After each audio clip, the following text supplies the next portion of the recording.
President Trump's efforts to make our government more efficient marches on. One that may not be getting a lot of attention is the one that would affect just about all of us. Yeah, the president is talking about eliminating the penny from our money supply, diverting not just valuable metals to other uses, but as you'll see in tonight's Buckley Report, saving us hundreds of millions of dollars as well. In February, President Trump called pennies wasteful and wrote on Truth Social that he instructed the Secretary of the Treasury to stop producing them. We felt that was worth a penny for the thoughts of Elon University economics professor Brandon Sheridan. When you heard President Trump say we should get rid of the penny, what'd you think? Well, first I kind of chuckled, but then I thought, yeah, sure. It's one of probably the few policies in terms of economics that I would be on board with. What holds people to it? Is it just nostalgia? I think so.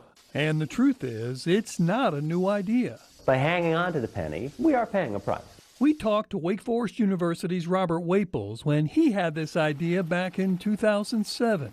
The value of metal in $1 worth of pennies is 96.7 cents. So that goes up just another 3-4% or so. The value of the metal in your pennies is going to be greater than the value of the penny themselves. So when the president put the issue on the table, Waples updated his figures and pressed the case to stop pressing pennies. The cost of making a penny has climbed higher and higher and higher. If you add the minting costs along with the distribution costs, it's now well over 3 cents. But you have to wonder, with varying prices and tax rates everywhere,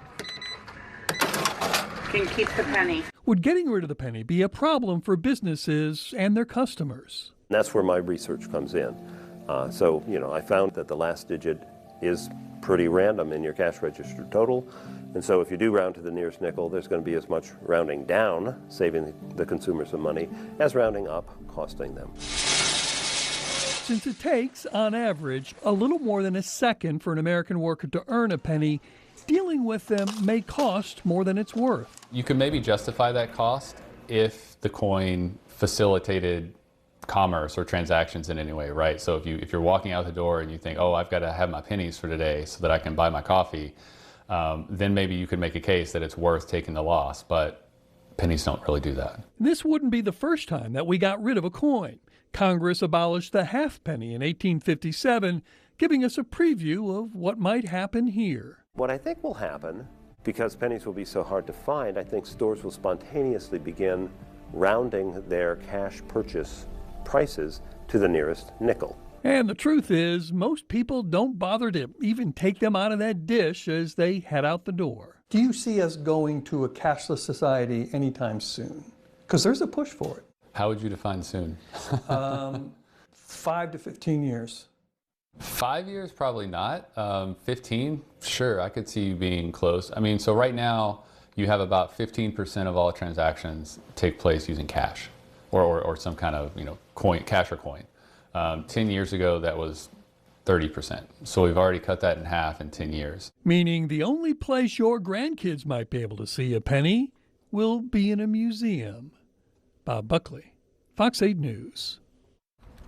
And just because we might stop making new ones doesn't mean there won't be any pennies. There are more than 110 billion of them out there. But not making them anymore would save taxpayers nearly $200 million a year. And next up could be the nickel, which costs nearly 15 cents to make.